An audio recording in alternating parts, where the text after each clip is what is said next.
So today we're going to be talking about drainage fixture units, what they are in plumbing, why they're important, why we need to know about them when we're designing our plumbing systems. So if you're a plumber and you're just getting started, want to learn a little bit more about drainage fixture units, or you're a DIYer and you've heard the term drainage fixture units before, DFUs, what on earth does that mean? Stick around, I'm going to explain it and break it all down to a way that everybody can understand it. In my online plumbing course that I created with CourseCareers, we go into a lot more depth about drainage fixture units. We actually look at some of the charts, break down piping systems, and get into some design too. So if you want to check out the link to that course, there's a link in the description below that takes you to a 3-video intro course that's free. You can get started, check that out. But we're going to get into this explanation of drainage fixture units. So if you're part of the Rising Tide family here on YouTube, you know that I'm really passionate about teaching the why behind what we're doing as far as plumbing goes. So if you give me just a minute, I'm going to break down the why behind the drainage fixture unit, why it's so important. So if you think about it, in most aspects of construction especially, there is a unit of measure. Like when you go to say, okay, I need a 12-foot board, you get a tape measure, measure it by the foot or by the inches. In electricity, there's voltages and watts and things that help measure the amount of power that goes to a certain fixture. So in plumbing, it's no different. We need something to help us size our systems properly so they work right.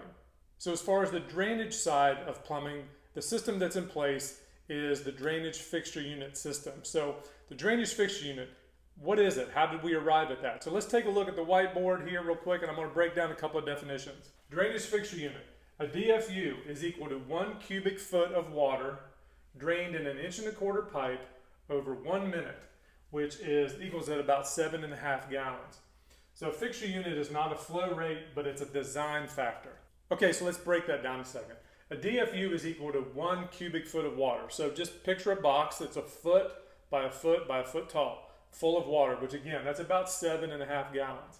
So if you dump that water through an 1.25-inch pipe, I have one of them right here, for a minute, that design factor is considered a DFU.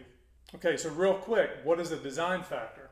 A design factor is also known as a safety factor, or a factor of safety, which is a numerical value used in engineering to make sure that a component works correctly beyond expected working conditions. So when we go back and we say a drainage fixture unit, these values aren't a flow rate, it's more of a design factor. That's just telling us that we have a reference point knowing that that amount of water flowing through that pipe is one drainage fixture unit. So let's think of that in regards to a toilet. There's only so much water you can put down a toilet at one time for it to work properly. Same way with a shower, same way with a kitchen sink. So that's why this system of drainage fixture units is in place, to help us size the pipes properly to go to each fixture to allow them to drain properly. So let's take a look at some drainage fixture values of some standard fixtures as you might see in a residential application. Number 1, a lavatory. It's 1 drainage fixture unit. If you look in most plumbing code books, the minimum size drain for a lavatory is an 1.25-inch pipe. If you remember, this design factor is using an 1.25-inch pipe, which is 1 fixture unit, so that's obviously no mistake. A shower or a tub shower is considered 2 drainage fixture units because it has a bigger drain. There's going to be more water trying to get down into that drain at one time. Kitchen sink is 2 fixture units. Washing machine, 2 fixture units. Toilets, if it's 1.6 gallons flush or less, it's considered 3 fixture units in most plumbing codes. And if it's 1.6 gallons or more, it's considered 4 fixture units.